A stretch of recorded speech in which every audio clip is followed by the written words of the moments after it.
परिवार के तत्वावधान में आयोजित यह महामहोत्सव जो है, इसी शिवशिष्य परिवार के अध्यक्ष प्रोफेसर श्री रामेश्वर मंडल जी को हम लोग सुनेंगे अब इस चर्चा की कड़ी में।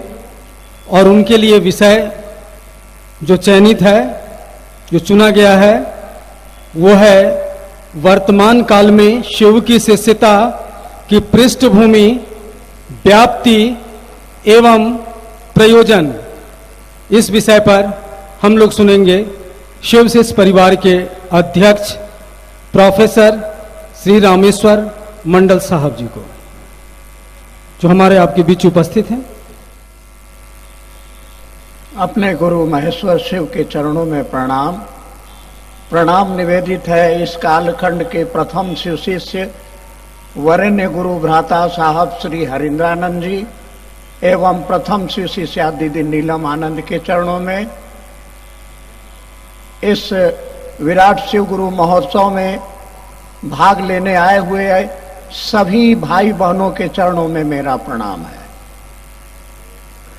मेरे लिए विषय है वर्तमान काल में शिव की शिष्यता की पृष्ठभूमि, व्याप्ति एवं प्रयोजन। एक बार फिर से मैं इस पर रोशनी डालूंगा। वर्तमान काल में शिव की शिष्यता और इसकी पृष्ठभूमि, किन हालातों में ये बात हमारे आपके बीच आई है और इसकी व्याप्ति यानी विस्तार कितनी दूर तक हुआ है, कहां तक हुआ है और इसके पीछे हमारा उद्देश्य क्या है, प्रयोजन क्या है। तो सब वर्तमान काल में शिव की शिष्यता, इसका श्रेय जाता है हमारे वरेण्य गुरु भ्राता साहब श्री हरिंद्रानंद जी को, जिन्होंने अपनी बचपन में चमत्कार सीखने की चाहत पैदा हुई और जिसके तहत लगातार 15 वर्षों तक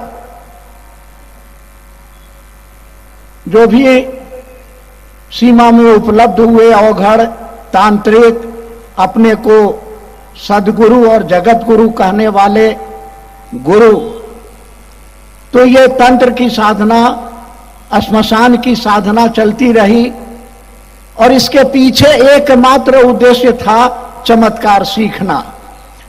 इस बात का मैं प्रमाण हूं, शिक्षक के रूप में इनके साथ श्मशान की साधना 1 साल हम लोगों ने की थी और उस समय मनसा नहीं थी कि हमें मोक्ष मिले या मुक्ति मिले या सम्मान मिले, चाहत मात्र थी चमत्कार सीखने की।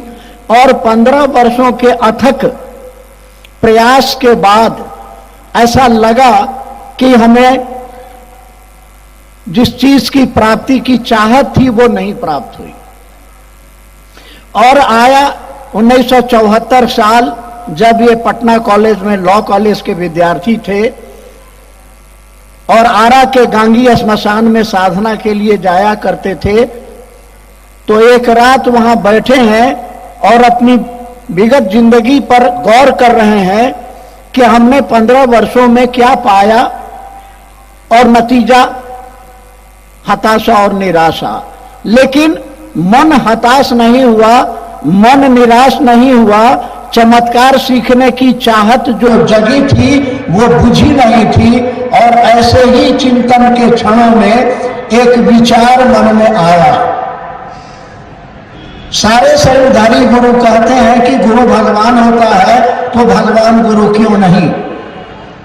इनके मन में यह ख्याल आया, स्वस्फूर्त अपने से अंदर में आया और बचपन का पढ़ा हुआ श्लोक भी याद आया, गुरुर् ब्रह्मा गुरुर् विष्णु गुरुर्देवो महेश्वर गुरु साक्षात पर ब्रह्म तस्मै श्री गुरुवे नमः। विचार को बल मिला और जैसा कि ये बताते हैं कि वह मन जो गुरुओं से निराश हो चुका था, जहां श्रद्धा और विश्वास खत्म हो चुका था, उसी मानसिक स्थिति में इन्होंने मन में सोचा कि क्यों नहीं भगवान को गुरु मानकर देखा जाए, और भगवान के लिए इनके पास जो उपलब्ध शब्द था जानकारी में वो था शिव। तो शिव को उन्होंने तत्क्षण गुरु माना। मन ही मन सोचा कि अब सीखेंगे तो तुम ही से सीखेंगे, अब कहीं और सीखने नहीं जाएंगे। लेकिन चूंकि बहुत ठोकरें खाई हैं, इसके मद्देनजर इन्होंने मन ही मन कहा कि देखिए महादेव, मैंने आपको गुरु तो मान लिया, लेकिन मैं बहुत धोखा खाया हुआ आदमी हूं, इसलिए मेरी 3 शर्तें। पहली शर्त कि अगर आप आसमान से आओगे तो गुरु नहीं मानूंगा, और दूसरी शर्त कि अगर आदमी के रूप में आओगे तो गुरु नहीं मानूंगा, और तीसरी शर्त कि अब कुछ नहीं करूंगा, अब जो आप करोगे बताओगे वही होगा। और छोड़ दिया श्मशान की साधना, मंत्रों का जाप वगैरह सारी क्रियाएं बंद कर दी। ये 365 दिन, 1 साल कैसे बीता हम और आप इसकी कल्पना भी नहीं कर सकते हैं। बैठ करके रोते थे कि हम जाएं तो कहां जाएं, कोई बताने वाला नहीं है कि उस भगवान शिव के गुरु स्वरूप से कैसे जुड़ा जाए। न किसी व्यक्ति ने कहा, न किताबें बता रही हैं ना। लेकिन देखिए गुरु ने कमाल किया, न वो आसमान से उतरा, न आदमी बनकर आया। सन 75 में मुजफ्फरपुर के पास तुर्की नामक जगह पर अपने पिताजी के क्वार्टर में बैठे हैं, एक आम के पेड़ के नीचे कुर्सी पर। अचानक हवा का ये जो सांस जो जाती है नाक में, तो ऐसा लगा, ऐसा महसूस हुआ कि नमा जा रहा है। न कोई आवाज सुनाई पड़ी, न कोई बोलने वाला आसपास में था। अनुभूत हुआ, और नाक तो सुनती नहीं है, तो अनुभूत हुआ मन को, और जो सांस निकली तो शिवाय, एक मंत्र बना नमः शिवाय, और बाशाख्ता मुंह से आवाज निकलती है, रे रे रे ये तक खोजत रहनी। और इस आह्लाद में हाथ में जो चाबी का गुच्छा था गिरती है, पास बैठी मां पूछ रही है का गिरल, का भुलाई रहल। चाबी उठाते हैं और कहते हैं कि चाबी गिर गई थी। आध्यात्म की चाबी सचमुच मिल गई, और शुरू हुआ चमत्कारों का दौर। जो आदमी दिन रात श्मशान की साधना में व्यस्त रहे, पढ़ाई लिखाई बहुत कम, हालांकि पढ़ने में तेज बहुत थे, तो IAS में बैठे और पहली बार परीक्षा में उत्तीर्णता प्राप्त की। मेडिकल में छठे, फिर इम्तहान दिया और डिप्टी कलेक्टर हो गए। साथ ही एक शक्ति आ गई अंदर में, ये सोचते किसी बीमार को देखकर, किसी जरूरतमंद को देखकर, और उसकी समस्या का समाधान होता। तो ऐसे में मन में एक शंका जगी कि कहीं कोई भूत प्रेत तो नहीं पकड़ लिया है। और इस भय से सिर्फ अपनी धर्मपत्नी दीदी नीलम आनंद को बताया कि मैंने शिव को गुरु माना। 8 वर्षों तक लोगों की जिंदगी में जो परेशानियां थी, मुसीबतों के पहाड़ थे, उन्हें दूर करते रहे। और तब इनके मन में फिर ये स्वस्फुट अपने अंदर से ये आवाज आई, ये चाहत पैदा हुई कि ये तो कमाल के गुरु हैं, क्यों नहीं लोगों को इनसे जोड़ा जाए। और शिव को गुरु मानने के 8 वर्षों के बाद पहली बार जब मधेपुरा, बिहार राज्य के मधेपुरा जिले में ये वहां पदस्थापित हुए, इन्होंने पहली बार अपने बचपन के किसी साथी को कहा कि अरे भैया क्या तुम लोग मसान साध रहे हो, शिव गुरु है, शिव को गुरु बनाओ। और उस व्यक्ति ने कहा अपने मैथिली भाषा में, हाकिम जाने छियै महादेव गुरु छथिन। तो इनके आश्चर्य का मतलब सीमा नहीं रही कि इस बात को तो मैंने आज तक किसी को कहा नहीं, इसलिए कैसे मालूम होगा। पूछने पर कहा कि ये तो किताबों में लिखा है। और सचमुच में किताबें लाला कर दिखाई गई, और किताबों से पता चला, शिव को गुरु मानने के 8 वर्षों के बाद पता चला कि लोगों को पता है, लोगों को खबर है कि शिव गुरु है। और उतना ही नहीं, वो जगत के गुरु है, वो गुरुओं के गुरु हैं, वो गुणाधिपति हैं, वो आदि गुरु हैं। कहा कि भैया ऐसी बात है तो आप इनको मानते क्यों नहीं? और इसी क्रम में एक और घटना घटती है। वहां के मंदिर में प्रसाद चढ़ाने का, ये प्रसाद चढ़ाने की क्रिया क्या होती है, महादेव को कैसे आवाहन करें, क्या करें, कुछ नहीं जानते थे। और तब इन्होंने मन ही मन कहा था, बुढ़ाओ इज्जत रखिए। और लोगों ने पाया कि जो प्रसाद चढ़ाया था महादेव ने स्वीकार किया। 4 साल और बीते, कमरे के अंदर में चर्चा का दौर चलता रहा। लोगों को ये बताते थे कि शिव को गुरु बनाओ और ध्यान करो, नमः शिवाय का जाप करो। बेगूसराय में ये ठहरे एक रात, एक मजिस्ट्रेट साहब के यहाँ,